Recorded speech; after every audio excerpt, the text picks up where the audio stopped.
Supporting you in your dog parenting journey. The Dynamic Dog Owner with Debbie Potter.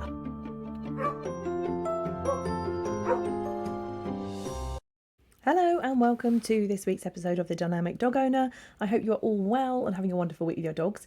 As you will know, this is the podcast dedicated to supporting you, the dog parent, in your dog parenting journey, and hopefully giving you some information that maybe you didn't know about before, or an interesting insight into the world of dogs.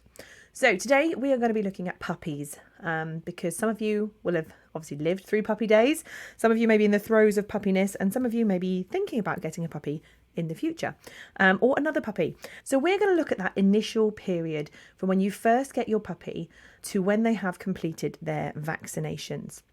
So every dog will obviously be slightly different. Some puppies will come to you having had a vaccination and needing another one or another couple. Some will come to you without any vaccinations. Some will have already had their complete set of vaccinations. You'll be getting a puppy at all different stages of that journey. And I wanted to sort of broach the topic today of some potentially outdated advice that is still going around that I don't agree with. And many dog trainers also will agree with me that they don't think this is good advice. A lot of people are still under the impression that your puppy cannot leave the house until they have fully completed their vaccinations, and another week after that. So a week after their first vaccination. And I'm today going to argue a case about why I don't agree with that information.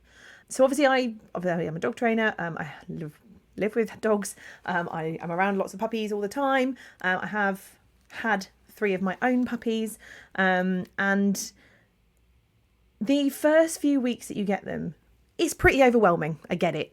It can be really overwhelming if you've not had a dog before. You suddenly have a puppy. It maybe doesn't sleep well at night. It's peeing in the house. It starts puppy biting. It's a really overwhelming period. But that first few weeks and months of you having your puppy is crucial to their future development. Generally speaking, every dog, every breed is slightly different, but there's a socialisation window of opportunity. Now, it doesn't mean to say that if you miss this opportunity, you're never going to get it back. Obviously, you're not ever going to get the puppy years back, but it doesn't mean it's like dire from there onwards. It simply means that this is the opportunity where we can get the most benefit from exposing them to the world before they hit that kind of period where they're a little bit more cautious. So we've touched about it before on the podcast, you know, that they go through the puppy stage, the adolescence, the adulthood, and each part of that journey, they are going through different stages of their development. Generally, adolescent dogs are a little bit more wary and cautious of the world. And puppies up to 16 weeks are most sort of sponge-like, I suppose, able to take on new experiences and form those initial sort of thoughts and feelings about the world. Now, if you have your puppy come home to you at 8 weeks and it's not had any vaccinations, generally speaking, you have 2 weeks between each vaccination, and depending on what vaccination program you go for, there's 2 weeks between either 2 or 3 vaccinations. So if you're getting your puppy at 8 weeks and you have 2 vaccinations, that is potentially then a week after that second one. It's 11 weeks old before you let them out. If they have a third lot of the vaccinations, then that's 13 weeks old before you start taking them out. And that is the advice that always used to go around, because obviously they're unvaccinated, therefore they're more susceptible to picking up germs from the world and other dogs, etc. Which, you know, every element has a point. Yes, of course, if they're unvaccinated, they are more likely to pick up something, or if they do pick up something, they're likely to have a more sort of adverse effect to it. But the likelihoods, what we've got to look at is the likelihood, probabilities. The likelihood of your puppy picking up something, if you're careful, can be a low possibility. So it's not necessarily going to be that common. But your puppy is going to live with you for the next however many years, hopefully a good number, at least 10 sort of years with you. They're going to be experiencing life with you for those 10 years. And we want to give them the best opportunities to get the best from that life with you. And if you think about all the little things they have to get used to, experience, and kind of take in their stride throughout life, there's an awful lot. And many people believe that the more opportunities they have in that first 16 weeks period, the more positive interactions, the more positive associations they have, the more level-headed they will go through into the future, the more exposure they will have had to the world, and therefore, I suppose it's, for want of a better word, the more resilient they are for the future, because they are going to fall back on positive puppy memories. So we're going to look at kind of that period and what you should be doing and what you ideally shouldn't be doing in a broad sense of the term. So let's say, obviously, you've got your brand new puppy and you've been told not to go outside with it. So it's potentially going to be 12-ish weeks old before you go outside. What does that mean? That means for the first 4 weeks of you having your puppy, they are only experiencing the world within your home. So the only exposure they have to life is within your home. Now, if you've had an amazing breeder who has done loads with them, then brilliant. They've already had a bit of a head start. If you've had a breeder who hasn't exposed them to as much, then they're already on the back foot before they come to you. They're not going out and seeing the world. They're not seeing things. They're not experiencing things. They're living quite a sheltered life almost in your house and garden for that period of time. Not seeing other dogs, not seeing other people, and only seeing the things that are immediately in your environment. And often, it feels a bit like you've got a coiled spring at this point. A puppy who's like bouncing and excited and just desperate to get out in the world and see stuff.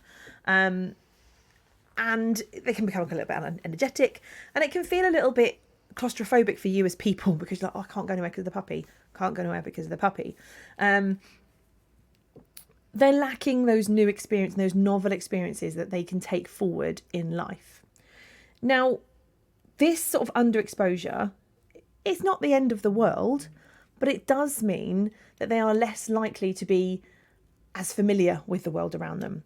That first 16 weeks, as we say, is like a critical time for having exposure. Now, exposure experience, it's not about them seeing everything and being plonked in front of people and saying hello to all the dogs. It's about them seeing the world.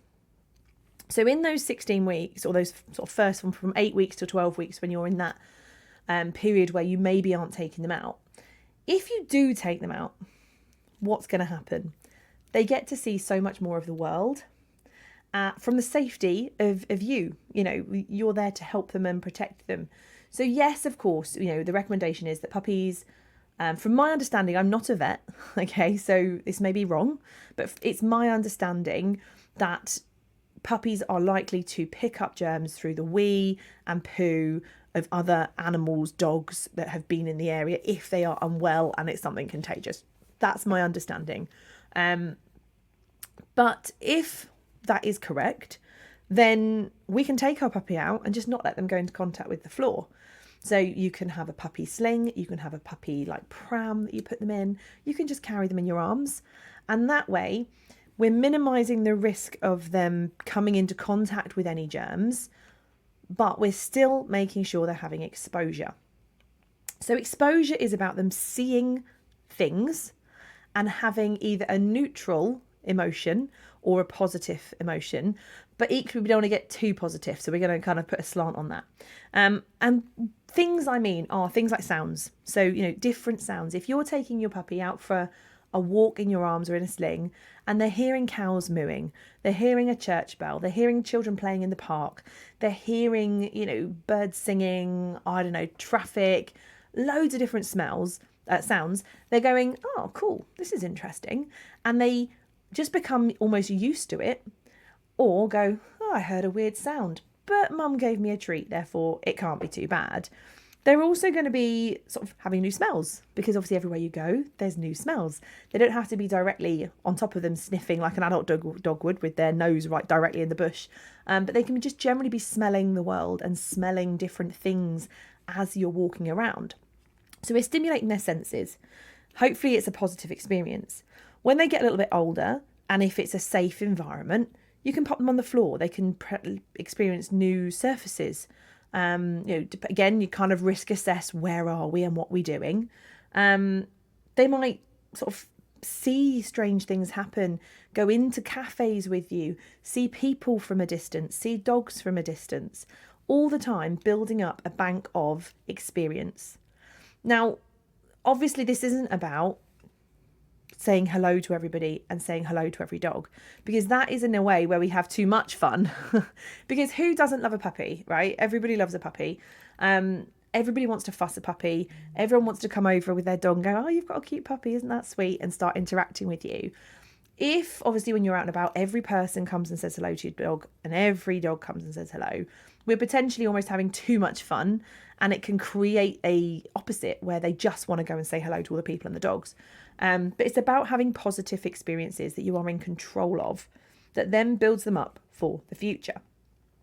So in that period, without realising, we can create a wonderful foundation of experience for them to take forward in their everyday life for the next 10, 12 years, however long it's going to be that they're with you.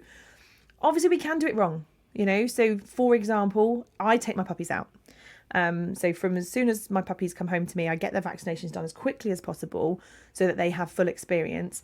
But in that period, I do take them out everywhere with me that it's safe to do so. So, for example, Dave was a bit of a chunk, but he would be carried in my arms wherever we went. And he was my first puppy, so he probably had the least amount of experience. And equally, I wanted to show him off a little bit because he was my first puppy and I'd always wanted a puppy. So I was probably a little bit more keen for people to say hello to him.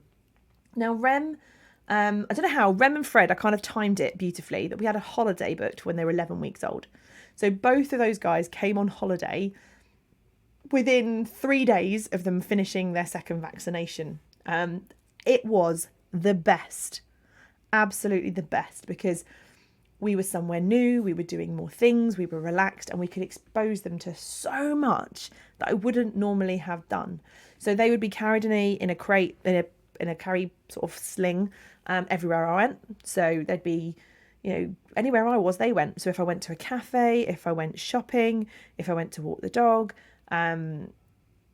garden centres, everywhere they were in the sling.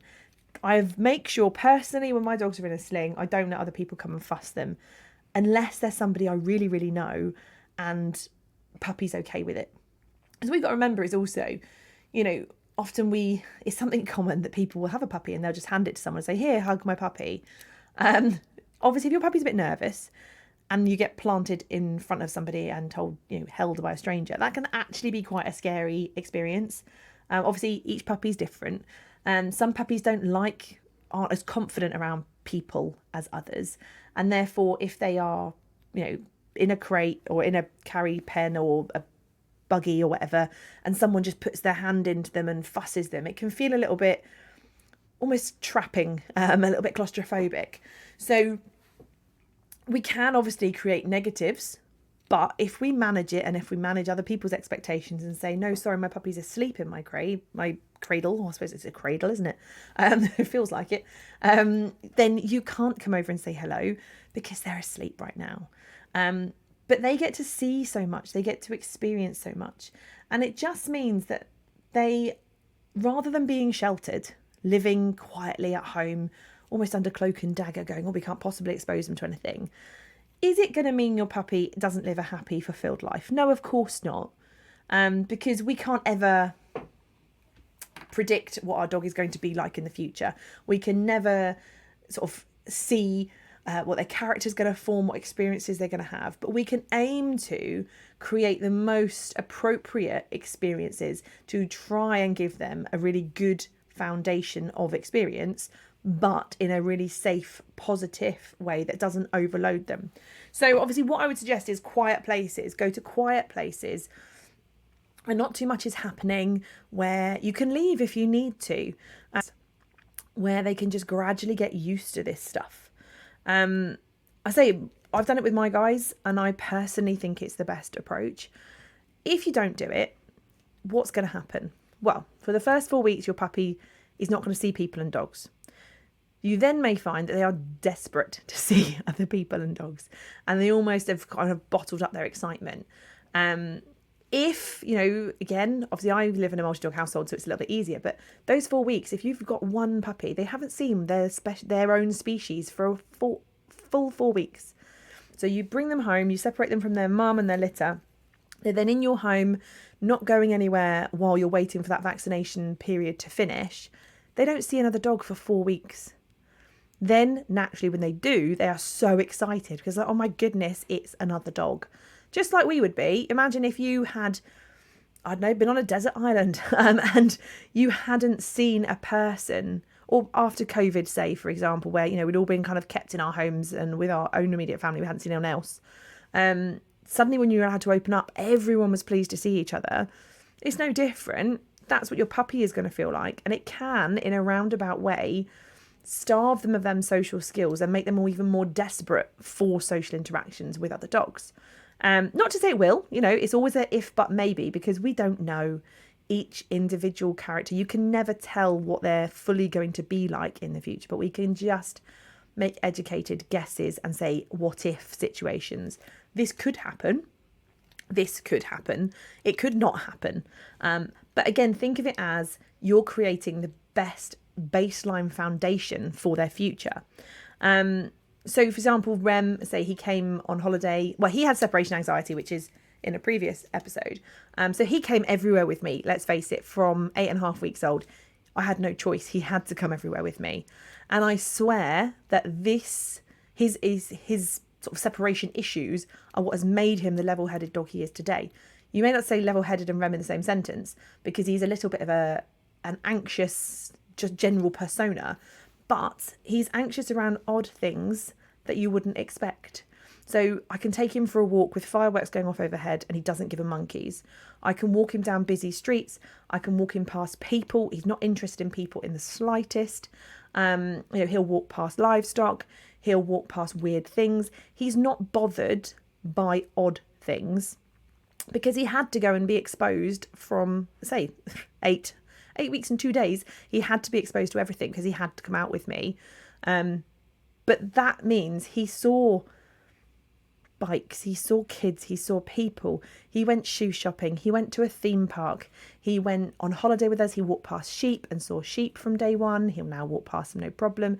He came to pubs, he went on boats. He did so much on that first holiday that and obviously in the period while he was getting used to being on his own, he was exposed to so much in a very calm, quiet, sort of reserved way that I'm sure that has helped him be the dog he is. Fred, again, he was literally 11 weeks old. I think Rem was like 11.5 weeks. The day we had Fred's vaccination on, say, the Wednesday, we went on holiday on the Friday. So again, he had to come everywhere with me. He experienced more. He came and did more things with us. Yes, he's had a more of a troublesome adolescence in terms of the fact that he's quite startled. But once he's seen something once, he goes, yeah, almost as though he's got that memory bank to fall back on. So I suppose the main sort of theme of this episode today is to educate that 16 weeks, that first month when you're waiting for the vaccination process to finish, it doesn't mean your puppy has to stay inside all the time. Yes, it's not ideal to go and walk them in busy places and just go, yeah, whatever, and just expose them to everything and let them walk and potentially come into germs, etc. But it is an opportunity to create opportunities for them to have positive experiences. If vaccinated dogs are in the family or you've got friends with vaccinated dogs, no harm in them coming round to your house and playing with your puppy and interacting with your puppy and teaching them some good social skills. Because they're not unwell, they're vaccinated, and obviously it's in your own garden, so your garden is relatively safe. And likewise, you can always go to their house and their garden. You can still have these opportunities just in a very controlled way to ensure your puppy is having the good interactions.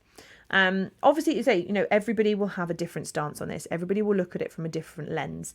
And that's normal. Every person in the dog industry will look at dog situations from the viewpoint that they see. So I see everything from a training perspective because that's what I do. Your groomer will see everything from a grooming perspective. Your vet will see everything from a health perspective. Your pet shop owner will see everything from I have a product to suit your need and from their perspective. everyone will see it from their own point of view. And I think sometimes it's good to just take a bit of information from everyone and kind of work out which bit you think most makes more sense and weigh up the odds. So like, yes, of course, there is a risk that if they're out and about in public, that they could potentially become exposed to a contagious disease. They could probably do that in your back garden, let's face it, if you've got neighbours either side. Maybe not as easily, but that's why we can expose them, but just take precautions. It's no different to if you have a new baby. You don't just go, I'm not leaving the house until they had their vaccinations at 3 months old. You go out and about, but if someone's got a cold, you say, could you just not hug them today or just not be too close? If someone's got a cold, you don't go around their house. Or, you make sure they do good hygiene and use sort of hand sanitizer, etc. between times so that you're not exposing them directly to germs. It's no different. You just are cautious to minimise the risk. And that's exactly what we do with the puppy in that period of vaccination. You've also got, from a breeder's perspective, again, how they look at it. A lot of breeders are more sort of natural remedies, etc. kind of people. I'm sure they've got a better term than that. They are going to look at it from a more natural point of view. And many people will say, well, actually, puppies have got natural immunity from their mum for a certain period. So that will tide them over until their vaccination is complete. Everyone will see something from a different perspective. But I do strongly believe that puppies need to be out and about in a safe way, carried in a buggy, experiencing the world, but making sure those experiences are neutral or positive so that they're not having negative experiences. Hopefully, obviously, this has been useful to you. And if you are in that current puppy stage, don't forget, you can grab yourself a copy of my book that I will put a link in the podcast description. Ouch, all about puppy biting. So a short book full of information about puppy biting. And if you are not quite local, I think, you like what we talk about, you like our opinions, then you can work with us remotely, our online coaching, where we can support you in your dog or puppy journey from wherever you are in the country or the world. You don't have to live near us. So all the information is on the podcast description. If you want to get in touch, if you want to grab a copy of our puppy biting book, then do check out the links. Hopefully this episode has been useful, and I can't wait to catch up with you again. Thank you for listening to The Dynamic Dog Owner with me, Debbie Potter. See you next time.